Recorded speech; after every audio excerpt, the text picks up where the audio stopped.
Hello, everyone. Welcome to the very first episode of Unbreakable.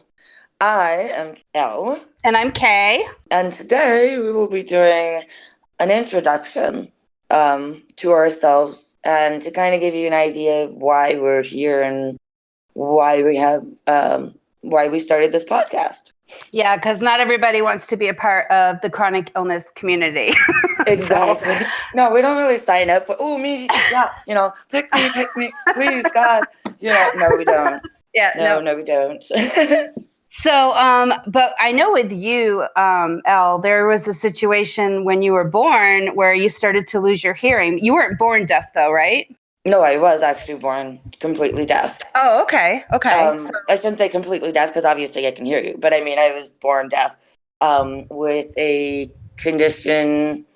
I know there's a new terminology for it right now, but what I know it as was nerve deafness, Mm-hmm. which is basically where the nerves that you hear with are severed. So that's where you get some of the sound, but not all of the sound, if that makes sense. Yeah, okay. So because of that, nobody knew I was deaf, born deaf. Nobody had any clue until I was about 2 years old. Mm-hmm. And then, thankfully, by the age of 4, I had my first set of hearing aids. So what happened when you were 2 that tipped everybody off that something was wrong? Well, there was a couple of things. One was I almost got hit by a car. Mm-hmm. My parents were like running for me, screaming for me, everything. And, I was not to be whatever, but I was a good kid. If my parents told me to stop, I would stop. Right. Mm-hmm. So that was a big red flag for them. And then also, my mom's in the kitchen and she's got a bunch of, pans and stuff. And she accidentally dropped a bunch of them. And I didn't flinch, I didn't turn, it was like I didn't even hear it. Wow. It was kind of just like random background noise or whatever. So Mm-hmm. that was when they started noticing, like, she's not hearing us call her if we're behind her, or. Mm-hmm. So they knew something was wrong. And actually, they took me to one of the first, I don't know, ear, nose, and throat doctor, I guess it was at Right. the time. I have no idea. Mm-hmm. He was this old man. And like I said, I was only like between 2 and 3 years old, somewhere in there, and Mm-hmm. this old man, and I will never forget this as long as I live. We walked into his doctor's office, and it was so freaky scary to me as a little Mm-hmm. kid because he made me sit in like this old wooden chair that looked like from medieval something, Like haunted. fight, you know. Yeah. But he actually he checked my ears, and then one of the things he did was he took it's similar to when you go to the dentist, shoots out water, it's just Yeah. slightly different. Yeah. And he shot ice cold water into both sides of my ear, in both ears, Oh, and that, I was yeah. just crying, like it was so painful. Mm-hmm. And then on top of that, he has the audacity to tell my parents there's nothing wrong with her. She just needs some good spankings. Oh my God, you're kidding me. Not even. Wow. My dad was ready to knock him out. Uh-huh, I bet. My mom had to hold him back. She's like, "No, you're not going to jail over this." You know, Oh my word. but yeah, he was ready to throw down. And my dad is not that kind of a person. So Yeah, yeah, I know. that's why it took as long as it did, to find somebody who was legitimately like, you can't see it because it's not visible to your eye. You have to test. Which is like chronic illness, like everybody who has it has probably been through this, where it took, the average of 5 years to have anybody even believe that something's wrong with you. Exactly. Yeah. Yeah. And, unfortunately, I'm dating myself, but hey, back in my day, Yeah. we didn't have all the technology. So it's like, Right. it took a lot longer. So I was finally able to get my hearing aids at age 4 Mm-hmm. and changed my life so much. What was it like when you first got your hearing aids? Like, what could you hear that you couldn't hear before? Oh, it was. I'm smiling right now. It's just like the memory you just don't ever forget. So one of the first sounds that I had never heard before. We were driving home from the hospital, and excuse me, and I it was raining, Mm-hmm. and I asked my parents. I said, "What's that noise?" And they turned off the radio, and they're like, and they both like looked at each other like, "Oh my word!" I could still see the expression on their faces, and they go, "Do you mean the rain?" Wow. And I'm like, and I just big smile on my face. I'm like, "That's rain," you know. And Aw. then later that day, it stopped raining. We got home, of course, and I had a swing set in the backyard, and as everybody did back then. Right. And so we're in the backyard, and my mom's pushing me on the swing set, and all of a sudden they go, "What's that?" And she's just like, Trying to figure out what you're talking right. about. So Yeah. she's taking her, she's going, and she, oh my gosh, she goes, "Those are birds, honey. Those are birds. They're up in the trees, the birds." And I'm like, "Those are birds. They're so pretty." I could You only know, imagine. Yeah. of course, Oh, my wow. parents are like crying the whole day because it's just, Mm-hmm. and then my mom said then too, finally, before I took my nap that afternoon, she said I got on my little knee and knelt beside the sofa and just thanked Jesus so much that I could hear the birds and the rain and my mom's voice. Oh, And yeah, yeah. that's sweet. So, That is so sweet. Oh my God. yeah, So, so you got your hearing, which I'm sure changed your life tremendously. absolutely. And then later on, as you got older, you started to lose your sight, right? Yes. Mm-hmm. So what was Um, that like? What happened there? well, the first time, again, nobody believed me, but the first signs I had, I was 16 years old. I had just started driving, and I'm noticing, like, I'm seeing spots that aren't there, Mm-hmm. you know. So anyway, I get checked out and stuff, and they're like, basically, what you're describing to us as floaters, and there's no way a 16-year-old girl can have floaters, Oh my God. right? Yeah. So, I'm ticked off because, Mm-hmm. but this is what it is. The Yeah. one doctor actually told my parents that I was only doing this to get attention. She just wants to get a pair of glasses. All this. I Because every 16-year-old wants to wear glasses. exactly. He just looks so glamorous. You know. Oh, Right? right. And so anyway, it took until the age of 22. Oh, wow. That's a long time. Yeah, to finally be diagnosed with what is called retinitis pigmentosa, or RP for short. Mm-hmm. And that is basically has to do with the retina, and basically your eyes, it basically becomes to the point where you have no peripheral vision, Right. and very cloudy. You actually get cataracts. I have cataracts already. I've actually had cataract surgery already. Oh my goodness. You're so Right. young for that. Yeah, you're so young for that. But when it comes, to retinitis pigmentosa, it doesn't matter what age you are. It's just that's how it is. Right. But here's the thing: when Mm-hmm. I found out that when I started getting treated for the RP, Mm-hmm. um, I had to switch doctors. So I switched doctors, and that doctor, when he found out about my hearing, he was like, "You have Usher syndrome," Mm-hmm. and "What are you talking about?"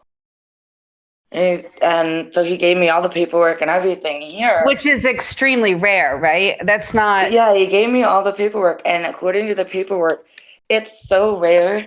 My parents could have had 4 kids, and I still would have been the only one to have it. Right. Wow.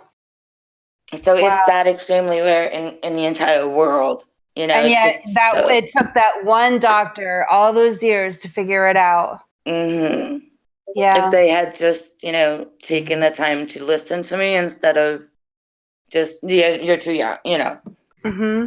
But hey, anybody with chronic conditions can relate to that, those Absolutely. factors. Hmm.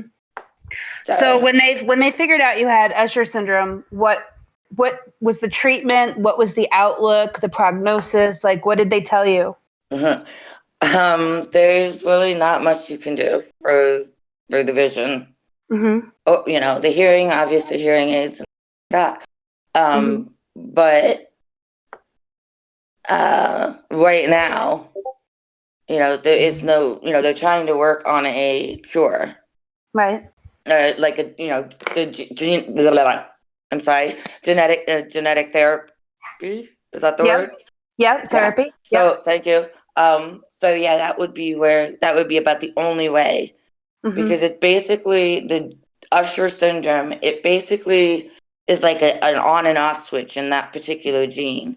So Right. instead of it being on, it's off. Right. And so once they're able to just flip that switch, we'll be You able.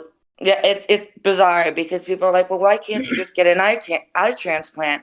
I mean, because it's in my genetic codes. You could put, hmm. you could put it wouldn't matter. They could be fully functioning Right. eyes, and as soon as they go into me, that's what my genes are going to tell it to do. Right. Yeah. Well, it's like I know this is completely different, but my father had liver disease, but it was based on a disease that he had. So he could have gotten a transplant. It wouldn't matter. The same thing would have happened. So yeah, I understand that because certain diseases they'll just attack certain things, certain systems, certain organs in your body, and there's nothing you can do about it until the Right? disease is cured. Yeah. Yeah. But didn't you tell me before that you can only see certain colors? Like, doesn't it take away like certain color? Like, it's hard for you to recognize. Oh, well, yeah. Like certain shades of colors, certain like one of my favorite colors is yellow, but Hmm. certain shades of it, it's like, nope, can't see it. Wow. Wow. One of my other favorite colors, um, further down the list now is red, but it's come to the point where it doesn't, it just doesn't look the same anymore, and it's sad. Hmm. Um, but And it's it, progressively gotten worse, like through the years. yeah, oh, definitely, Yeah. yeah. Hmm. There's no getting better. There's no getting better. I mean, Hmm. um, you just have to get get eye exams every 1 year to 6 months, depending on, what your doctor says. That's all they can do is monitor it. Now, is it a situation where, and I know it's probably different for people who have Usher syndrome, but is there a possibility for somebody with this to completely go blind and deaf at some point in their lives? Yes, That must be scary to be thinking about the possibility. absolutely. Uh-huh. Oh yeah. So what are they saying for you? Like what do they think will happen with you? They're very happy that with with the lack of progress, like Right. it's not like super speed or Right. That's good. so That's that, good. that's the best you can hope for. Mhm. Um, but I mean, peripheral vision, there's just nothing you can do about that. Yeah.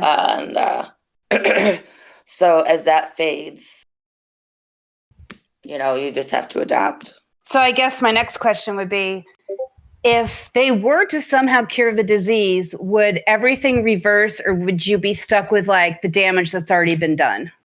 Do they know? Could you repeat that? Yeah, sure. I'm sorry. Um, would they be it would like the damage that's already been done, like you can't see your peripheral vision, you have Right. like would that be reversed if they could actually cure the disease or would you be stuck with that? Do you know? Well, from what I understand, it would reverse it then, That would be because awesome. Yeah. you know Wow. you, the only thing that they can do right now is to help with the cataracts, really. Right. Right. So other than that, so I But would think, that's like hopeful. So if we could yes, bring awareness to the disease and they could actually find a cure, wow, that would be huge for people like you who could, finally get their vision and their hearing back. Or is the hearing affected by that too? Is that why you lost your hearing? yeah, they're Oh, both okay. connected. They're both connected to the Wow, same gene. Yep. that would be so amazing. That It would be. really would. I'm like, oh my gosh, to be able to like actually hear without. Oh my god, I I can't even know, I imagine. know. I couldn't imagine either. I couldn't imagine having those limitations. It's got to be really hard. And Yeah. then on top of all that, Yes. then you got fibromyalgia too at some point, right? Absolutely. So when did that happen? How did you figure That that out? started. That started when I was 11 years old. Oh, wow. Yeah. How did you Yeah. like put it together? Like what started happening? What were the symptoms that you started with? So Were you when I getting was like 11, muscle aches or like what was well, happening? okay, so when I was 11, when it like officially the first that we knew something was wrong, right? Hmm. Um, we were driving home and I was laying in the back seat. It was like dark, but it wasn't late. But I was laying in the back seat, and all I remember was I did not feel good. Like all of a sudden, I just did not feel good. I was freezing cold from head to toe. But my mom was looked back and she's like, I'm white as a sheet. I'm sweating profusely, but I'm freezing. Oh, wow. That's not So no. So we got good. home and she's a CNA. So she takes my temperature. It's 103 and crawling. So Yeah. we got into the car. Anyway, long story short, they take my appendix out. Hmm. But I didn't need it to be taken out. That was the only thing that they could think of that caused it. Oh, So wow. That's. then they did a whole bunch of tests and everything else. Hmm. And they're like, it must be something viral. And Hmm. that was pretty much it. They were like, she's okay in 3 days. Just, she goes. Right. So, so They always then, say it's viral if they don't know what's going on. right. So, it took, let's see, I think I was, excuse me, It's okay. 18. Hmm. When I was 18, when I was finally diagnosed. Wow, that's a long time. Yeah. Yes, it is. Were you diagnosed with chronic fatigue syndrome at the same time, or was that Yeah, later? chronic fatigue and fibromyalgia. Yeah. This doctor was one of the front runners, one of the first doctors that like actually realized that this is something that exists in people, Yeah, I know, and because like trying to for a figure out long why. time they were like there was doctors that were like that chronic fatigue syndrome, yeah, that doesn't happen, and even fibromyalgia, people still to this Yeah, day they just say, laugh "Oh, at that's not you. a real Yeah, disease." They say that when they don't know what's going on, you know? right, Yeah, right. It's yeah, absolutely insulting to those of us who actually have it because it's you live one day in my life and tell me it's not reality. exactly. Oh, I know. It's really insulting and sad. hmm So I want to give tribute to him because I don't even know if he's alive anymore, but I just love him. His name was Dr. Nelson Gantz, Hmm. and I know for a fact he saved and helped so many people, and I'm so grateful I was one of them. That So, is amazing. That is amazing. It's hard to so find those doctors, and of course, we're all looking for those doctors. But oh my gosh, yeah, I mean, they're diamonds in the rough, really. and they're really hard to find. And unless you have like a community that you belong to, which none of us do, and we're looking for these doctors, Yeah, how would you know? There's nobody exactly. to tell you um, who to go to. So Right. now Right. that there's more awareness, hopefully that'll Yes. change. Yeah. Absolutely. But yeah, Okay. go ahead. Sorry. That's all right. Um, I was just gonna say, what about you? You've been talking to me. You've been talking about me this whole time. Good Lord. Well, okay. So for me, I was pretty healthy, I think, growing up until I started to get like tired all the time, and I had struggled with my weight. And of course, when you're you have growing pains and you're fine. And you're tired because you don't go to sleep when you're supposed to, stupid stuff like that. Right. But eventually the first thing I actually got diagnosed with was thyroid disease. So, so I have what's called Hashimoto's, which is an autoimmune thyroid disease. So, from what I've learned since then, it usually shows up as hypothyroid. So it means your thyroid's not running as fast as it needs to, basically. So, okay. You have like weight gain and you're tired all the time, and Right. it can make your joints hurt. It can make your hair not grow right. Your nails will be brittle, like all kinds of stuff like that. You're cold. Like I lived up north in the middle of like blizzard season. I was like, it felt painful to feel the cold on my skin. Like it was that bad. And everybody of course thought I was being dramatic. So but people with thyroid disease know that it hurts. Well, even people with fibromyalgia, like myself, we all have, it's either cold or warm that you can tolerate, and there's only one that hurts. Right. So cold for me, it's just so I totally get it, even though I don't have that particular condition.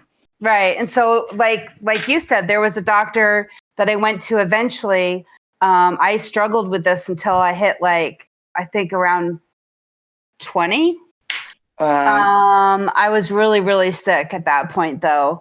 I had to take a leave of absence from college because I was so ill. I gained like 25 pounds in a couple weeks. So everybody knew, so the doctors knew something was going on. And she finally said to me, I need to check you for thyroid disease, even though you're really too young for this and whatever. And so it came back positive for Hashimoto's. I don't know exactly what the tests are for that, but so she was the first one. And she also said to me, it's possible that you have chronic fatigue syndrome, but that's really new and, blah, blah, blah, blah, blah. There's really no treatment for it. So I don't even know if I still I don't think I have that. I honestly believe that it's just the thyroid disease that was making me so tired, because once I started taking the medication, I felt a lot better. Good.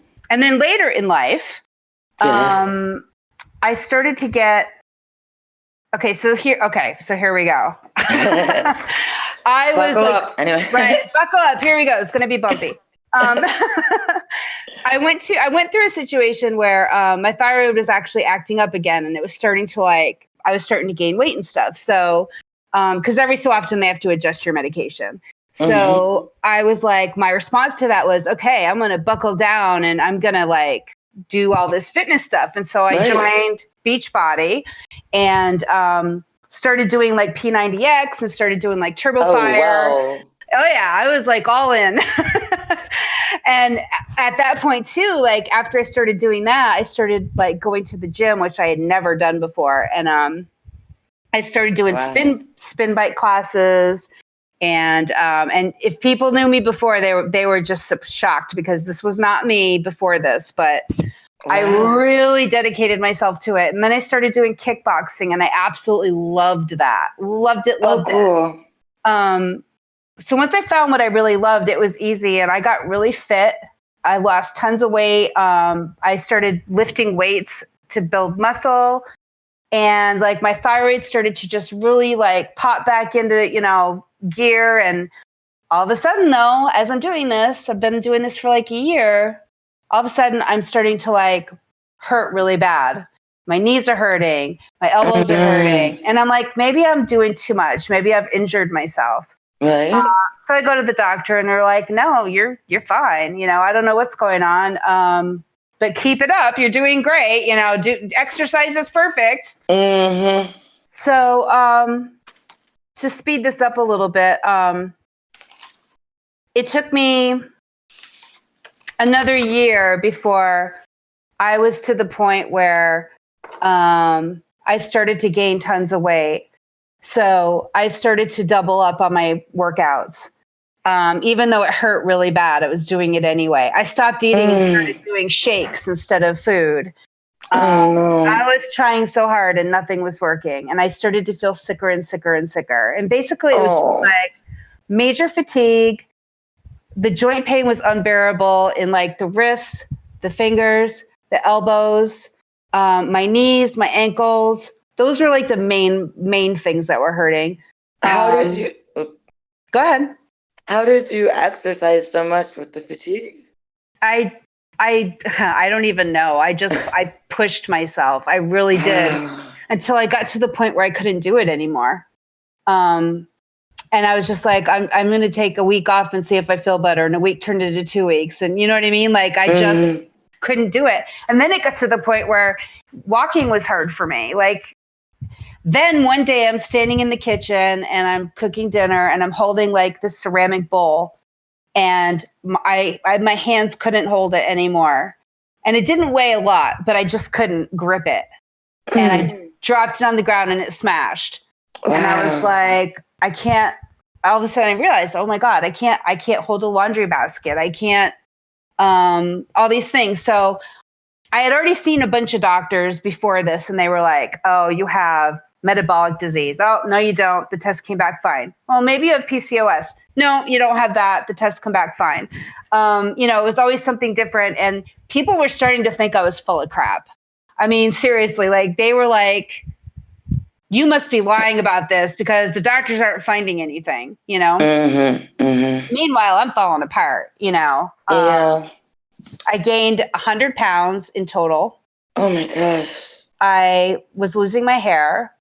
Like I said, I couldn't hold the bowl. I couldn't grip anything. I couldn't. It was horrible. So by the time I made it to this doctor, oh my God, this doctor, her name was actually Dr. Wiggle. And her name is Sarah Wiggle. And she was amazing. When I finally made it to her, she was like, you know what? You have this rash on your face. You have rash on your skin. Because the other thing is I was a sun worshiper. So I would go out in the sun all the time thinking it was going to make me feel better. And I would actually feel like I had the flu after like an hour. And I would go inside and lay down. Oh my goodness. And I honestly felt like I had the flu. And my skin would break out in like these patchy, where it looked like white with red rims, like everywhere, all over. Oh like, my goodness. This really strange looking rash.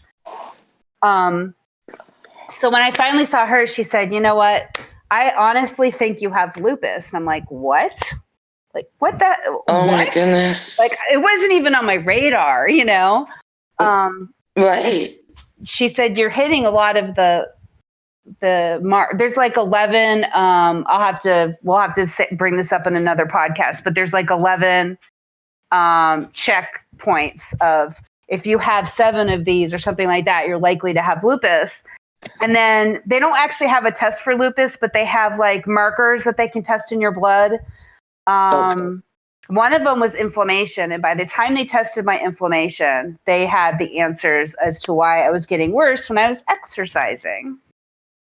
So, you know how, and it's funny because the doctors were like, you just need to lose weight. I was just trying to kill these doctors, but they were like, Dr. Wiggle was like, your inflammation is so high and it's because you've been doing all of this stuff and it's raising your inflammation. And the higher your inflammation gets when you have lupus, of course, the sicker you're going to be. It's like this response that starts off a lupus flare. Right. And it starts attacking your joints. So that's why my joints were so bad. So it was just this whole horrible reaction that was going on. And so she sent me to another doctor who was a specialist in, he's basically a rheumatologist. And he is like amazing. He got me signed up with, a clinical trial for Benlysta, which was like the first drug that came out in 50 years for lupus that was new. Oh, wow. So I did that for a while, but insurance wouldn't let me continue it. So, I went through all these treatments and stuff. There is treatments for lupus, but lupus is not curable. It can be fatal if you are one of the people that's really unlucky because it can attack your kidneys. That's like the main worry. It can attack your lungs. But, there's At this point, like when people were first diagnosed with lupus, you'd have like a 10 to 15 year prognosis. Like that's it. You're probably going to have 10 or 15 years after we tell you that you have lupus. And then you'll probably, pass away at that point. Wow. Now they're saying you can actually live a full lifespan if you can find a treatment that works for you. And if you can keep your treatment, on a regular basis and take care of yourself, avoid all of these things that start a flare, blah, blah, blah, blah, blah.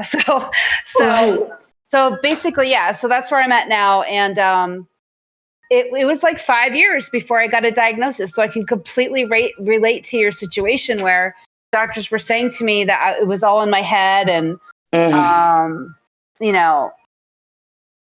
it's horrible when doctors do that to people. It's horrible. I'm pretty sure anybody listening to this that's gone through, I'm sure they all are going, yeah, exactly. We've been there, we've done that, you just have to find a doctor that's really willing to listen or, acknowledge the fact that they don't know everything. Yeah, and refer you to somebody else, Yeah, because even doctors that like know everything, like the good ones. I mean, and a lot of people don't want to do this, but I had to basically sit down with my doctor. He said, listen, I know you have this disease. So what I need from you is you need to give me the opportunity to help you, but you need to realize it's not going to be immediate. We're going to have a partnership. It could take a while. It could take us a year to find the right medication. Right. And I was like, okay, finally there's a doctor looking me in the eye and saying, I know what you have. I don't necessarily know the exact treatment that's going to work for you, but if you're willing to work with me, I'm willing to work with you. And those are the doctors you want to stick with because absolutely. Yeah, because they don't know everything and they've realized that, and a lot of these diseases, a lot of these diseases don't have a definitive treatment. So you kind of have to play a little guessing game and do a little trial and error. And it's sad to me when I see people who have things like lupus, they take the first medication that's offered and they don't tell their doctors it's not working or that they still have all these symptoms. And they end up in a bad situation because these, all these medications have side effects too. So you want them to work, why take them if they're not working? So yeah, exactly. So that's basically what brought me into the chronic illness community was thyroid disease and lupus. And then he also told me after that I have mixed connective tissue disease, which basically means that you have a combination of like different autoimmune diseases, and then they directly affect your connective tissue, which is a whole nother ball game. And I guess it's a little bit, it's a little bit more complicated than lupus, but it's basically the same idea. So it's the treatment's the same. So so that's where I am. Wow. Fun stuff. Yeah, I know. Yeah. It's like, welcome to the chronic illness community. It sucks, but welcome anyway. Welcome to the family. Yeah. It's a club you don't want to join. Right. But anyway, I hope that doing this podcast, I know both you and I have like this goal to connect with people and to hopefully help people who are in the situation that we were in, because we didn't have anybody say, hey, this is what's going on. And it's okay if your doctors are not listening to you. It's okay to go, from doctor to doctor. Right. Or just to have people that can like relate to what we're saying. And I don't know. It's always helpful to know that you're not alone. That you took. Yep. That's it. It's just knowing that there's other people out there that are going through the same or similar, or at least understand or empathetic to it. It means the world to a lot of people, and that's what we want to do is help them and help all of you. No, we're here. We've been there. We understand, and you're not alone. Right, exactly. And one of the things, this seems like a good time to bring it up. One of the things we want to do is in the comment section, feel free to ask us any questions you want. If we don't know the answer, we'll find it. And we're hoping to do a question of the week, so we'll pick something out. Otherwise, we can respond to you in the comments, or we'll give you the information on how to get in touch with us in email, so that you know how to get in touch with us, and hopefully we can answer your questions, or even a topic that we could bring up in a future podcast. So definitely ask us your questions, because we want to hear what they are. Absolutely. Yeah. Makes it just, please, I hate to have to be whatever, but just, keep the questions on topic. It's okay to go a little outside of the box, but, right. We want to keep it pretty on topic. So absolutely. And be nice. Yes. Be nice, people. There's enough hateful stuff in the world. Let's be nice. Exactly. Please keep your comments nice, because I don't want to have to hurt, come talk to you and be like, yo, this doesn't fly. You don't want Elle coming to your door and having to talk to you. She can be stern, let me tell you. Come on now. And the other thing that we wanted to do is we would love to end with a quote to leave you all with. So This quote I think is so great for the first one, and it says, behind every chronic illness is just a person trying to find their way in the world. We want to find love and to be loved and to be happy just like you. We want to be successful and to do something that matters. We're just dealing with unwanted limitation in our hero's journey. Absolutely. Right? Absolutely. And I guess we can also give you, we're going to have a Facebook, a Twitter, and an Instagram. Our Facebook is at Unbreakable LNK, and those are the letters, LNK. On Twitter, we're at Unbreakable_LNK, again, the letters. At Instagram, we're LNK.unbreakable, again, the letters, LNK. And you can also reach us at Gmail at unbreakable.elle.kay. And we will have all this information in the description of this podcast. So you'll be able to get all of that information there. Right. Absolutely. And so, yes. Don't hesitate, reach out. We want to hear from you. And we look forward to talking to you guys again in the second one. And I think that wraps up our first podcast. Yay! Okay, bye everybody. Bye everybody. Talk to you next time.